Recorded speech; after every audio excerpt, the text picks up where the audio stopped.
بسم الله الرحمن الرحيم. بيان من الأزهر الشريف.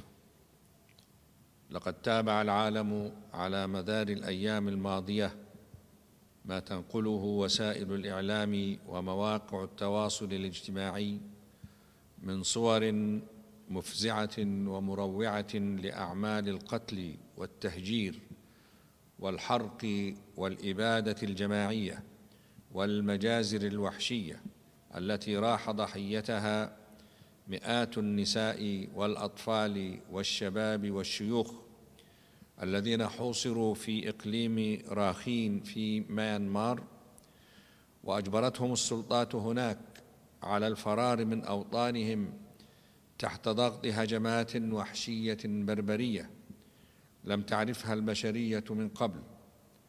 ومنهم من مات من ألم المشي وقسوة الجوع والعطش والشمس الحارقة، ومنهم من ابتلعته الأمواج بعدما ألجأه الفرار إلى ركوب البحر. إن هذا المشهد الهمجي واللا إنساني ما كان ليحدث لولا أن الضمير العالمي قد مات، ومات أصحابه، وماتت معه كل معاني الأخلاق الإنسانية، وصمتت بموته أصوات العدل والحرية وحقوق الإنسان صمت القبور، وأصبحت كل المواثيق الدولية التي تعهدت بحماية حقوق الإنسان وسلام الشعوب وحقها في أن تعيش على أرضها، أصبح كل ذلك حبراً على ورق، بل أصبح كذباً لا يستحق ثمن المداد الذي كتب به. هذا ولم يعد الاكتفاء بمجرد الإدانات يجدي نفعاً أمام ما يتعرض له مسلم الروهينجا من عمليات إبادة جماعية بأسلوب غادر يذكرنا بأسلوب الوحوش في الغابات، كما أصبحت المناشدات الخجولة المترددة التي تطلقها المنظمات الدولية والإنسانية لإنقاذ المواطنين المسلمين من عدوان الجيش البرمي والسلطات في ميانمار، أصبحت هذه المناشدات ضرباً من العبث وضياع الوقت. ونحن على يقين من أن هذه المنظمات العالمية كانت ستتخذ موقفاً آخر مختلفاً قوياً وسريعاً لو أن هذه الفئة من المواطنين كانت يهودية أو مسيحية أو بوذية أو من أتباع أي دين أو ملة غير الإسلام. ولقد سعى الأزهر الشريف بالتعاون مع مجلس حكماء المسلمين تجميع الفرقاء المتصارعين وتقريب وجهات النظر المتصارعة في راخين، حين استضاف في بداية هذا العام بالقاهرة عدداً من القيادات الشابة يمثلون كافة الأديان والعرقيات في ميانمار، ومنهم رهبان ورجال دين، وذلك كخطوة أولى لوضع القضية على طريق السلام. إلا أن بعض القيادات الدينية في ميانمار ضربت بهذه الجهود عرض الحائط، وسمحت لهم ضمائرهم أن يتحالفوا مع عناصر متطرفة من جيش الدولة المسلح للقيام بعمليات إبادة جماعية وتطهير عرقي ضد المواطنين المسلمين، وفي وحشية يندى لها جبين الإنسانية. وهذا الموقف الذي ترفضه جميع الأديان سوف يسطر سجلاً من العار في تاريخ ميانمار لا يمحوه الزمن.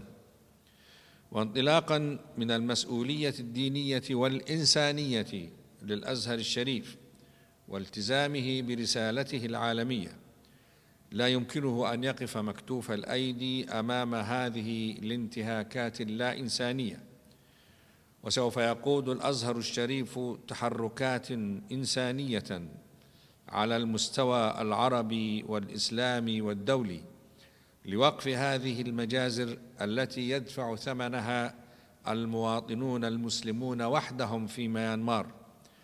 ويطالب الأزهر الآن كافة الهيئات والمنظمات الدولية وجمعيات حقوق الإنسان في العالم كله أن تقوم بواجبها في اتخاذ الإجراءات اللازمة للتحقيق في هذه الجرائم المنكرة ولتعقب مرتكبيها وتقديمهم لمحكمة العدل الدولية لمحاكمتهم كمجرمي حرب جزاء ما ارتكبوه من فظائع وحشية. ويجب على الجميع أن يضع في الاعتبار أن مثل هذه الجرائم هي من أقوى الأسباب التي تشجع على ارتكاب جرائم الإرهاب التي تعاني منها الإنسانية جمعاء.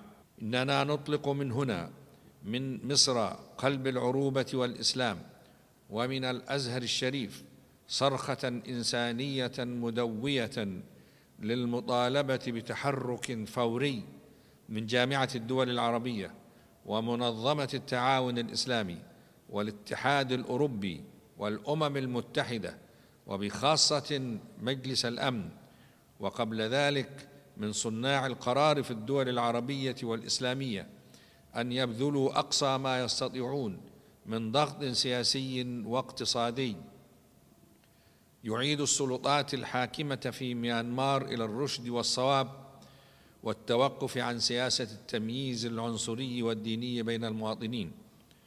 ولا ينسى الأزهر أن يعلن أسفه للموقف المتناقض الذي يقفه من يحمل جائزة نوبل للسلام بإحدى يديه ويبارك باليد الأخرى كل الجرائم التي تضع السلام في مهب الريح وتجعل منه مجرد لفظ لا معنى له. وختاما نقول لإخوتنا في بورما: اصمدوا في وجه هذا العدوان الغاشم، ونحن معكم ولن نخذلكم، والله ناصركم، واعلموا أن الله لا يصلح عمل المفسدين. هذا وسيعلم الذين ظلموا أي منقلب ينقلبون. صدق الله العظيم، والسلام عليكم ورحمة الله وبركاته. أحمد الطيب، شيخ الأزهر. لقد تابع العالم على مدار الأيام الماضية ما تنقله وسائل الإعلام ومواقع